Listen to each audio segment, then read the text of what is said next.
need to provide a wrinkle-free bed foundation. 8 procedures only. Number 1 is to introduce yourself, verify, and explain. So, good morning, sir. I am Mark, and I'm here to do your bed. I need to change it with new linens. Would that be fine with you? All right. Can I have your name, please? My name is Wael. And may I know your birthday, please? 19 February. There are 3 identifiers for the patient. The name of the patient, the birthday of the patient, and the medical record number.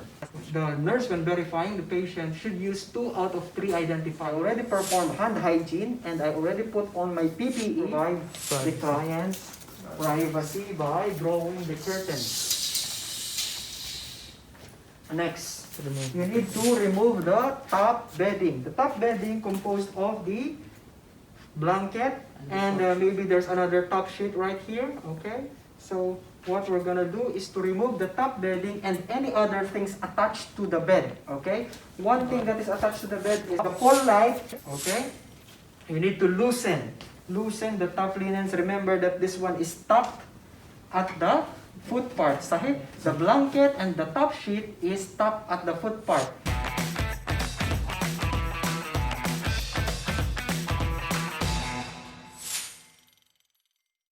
You may need to use some blanket for the patient. Okay?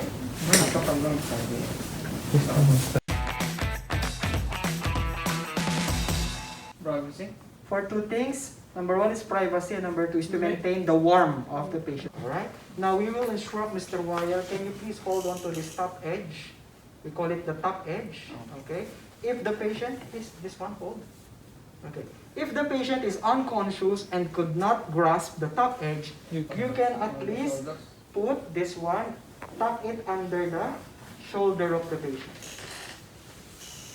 Okay?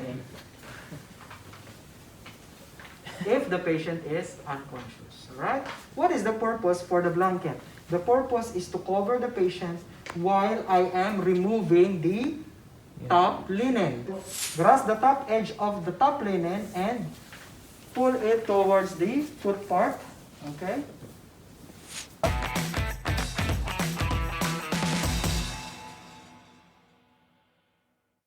Change the bottom sheet and the draw sheet. Alright? Okay?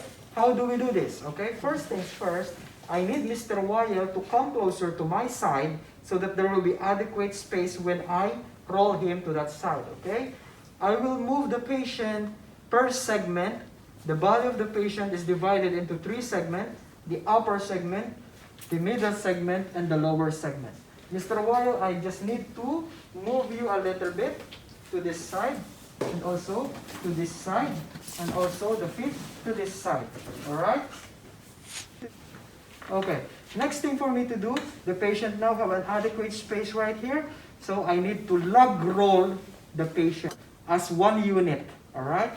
So, in doing so, I need to, the foot of the patient, I need to cross over. The other feet should be crossed over here.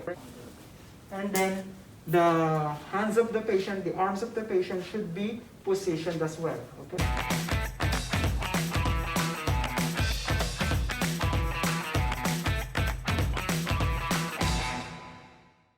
Raise the bed to a good height. While I'm gonna roll you to your right, alright, so that I can work on the left side of the bed, okay? Are you ready? At the count of 3. 1, 2, 3. Okay? Now I should be careful in keeping the body covered by the butt blanket. Okay? And then you also need to adjust the pillows of the patient.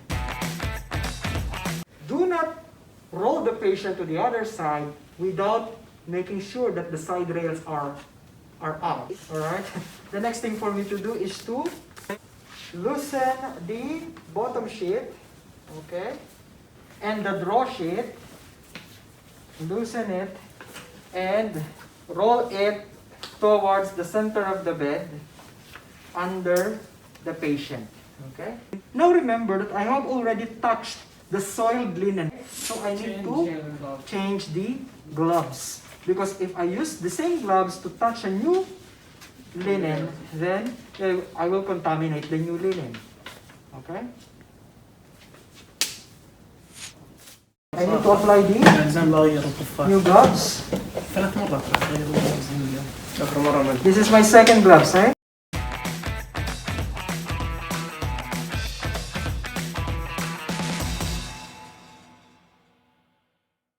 So remember, this is a bottom linen.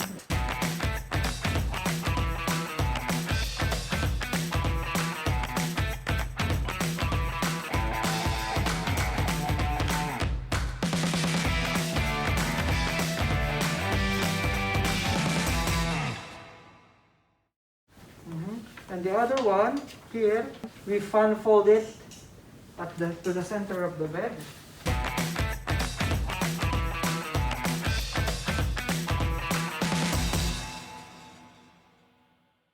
Step is to tap at the head part. After tapping the head part, or miter the corner. How do you miter the corner? This one is 12 to 18 inches from here. Make a triangle. Tuck the excess down here. Now, what's the next thing for me to do is to tuck along the side.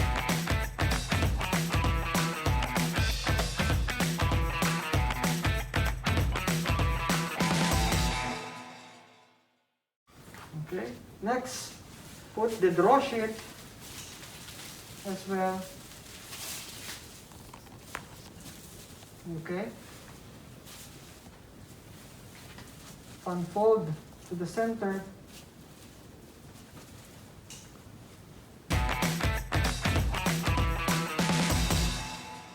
You apply the draw sheet, make sure it will catch this area from the low back of the patient to the upper thigh of the patient. Okay? Next step for me to do is to reposition the patient to the center of the bed. Mr. Wire, I will now put you back at the center of the bed. Okay? The count of 3. Lie on your back. Okay? 1, 2, 3. Okay? Then you need to raise the sideways. Okay.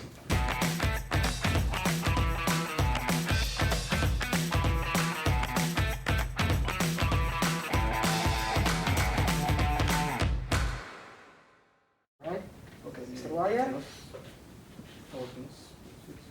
1, 2, 3. 1, 2, 3. 1, 2, 3. Okay. Now you need again to do the crossing over of the legs.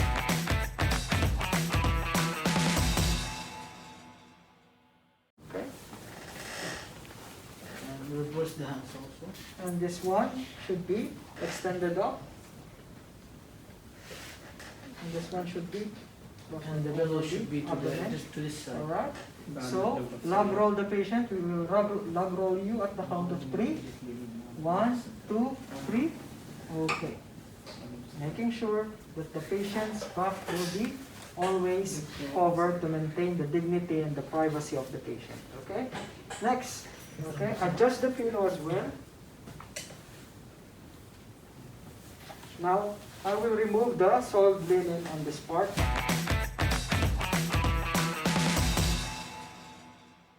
Okay?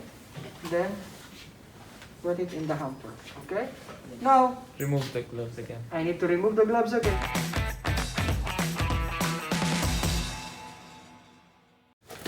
So how many gloves do we need? 3. 3 pairs of gloves.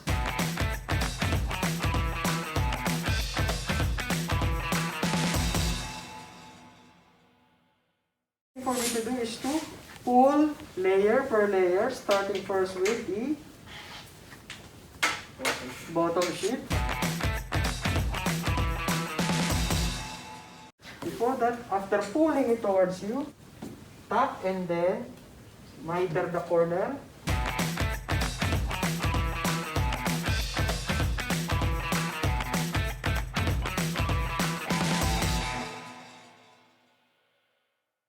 the next thing for us to do is to tuck along the sides.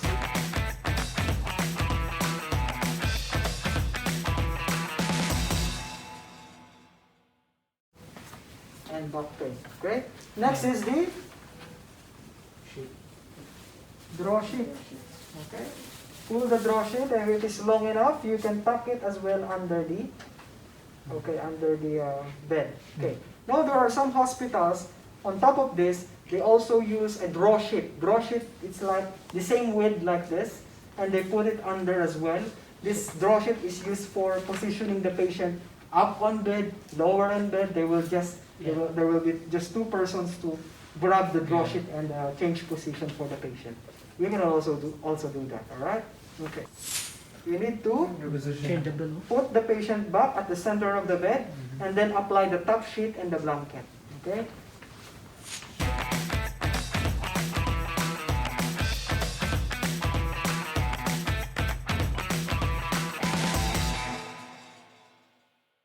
We will apply now the new top sheet.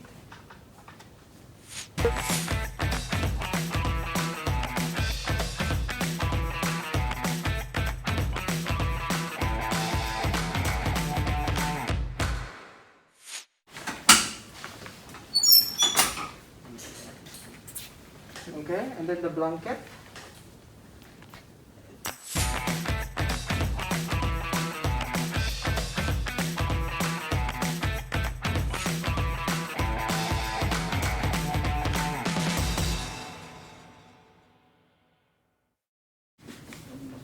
Okay, what's the next thing for us to do is to remove the bath blanket. Okay, this is the new blanket.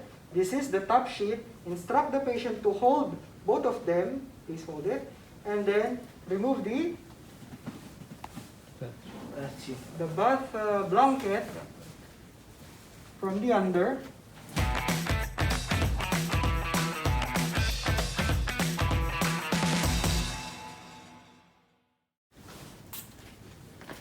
Okay. And then you need to tap at the foot part by gently lifting the mattress.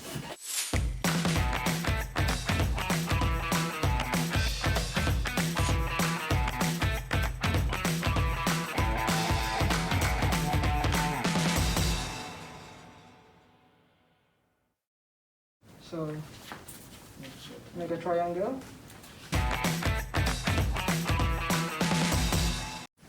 Should I tuck this one? No, they just leave it hanging. Don't forget to raise the side rail. Turn this corner. Okay.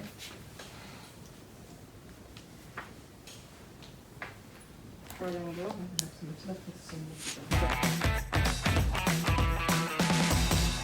I need to remove your pillow, and I need to change the pillowcase, okay?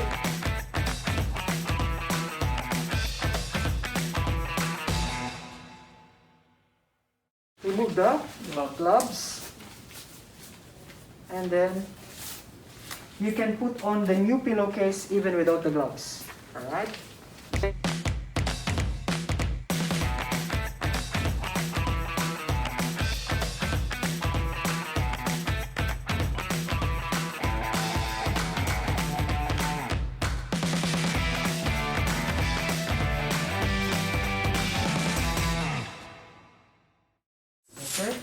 And the last thing is to ensure the client's safety. When you are done with the patient's side rail should be up, and the height of the bed should be in the lowest position.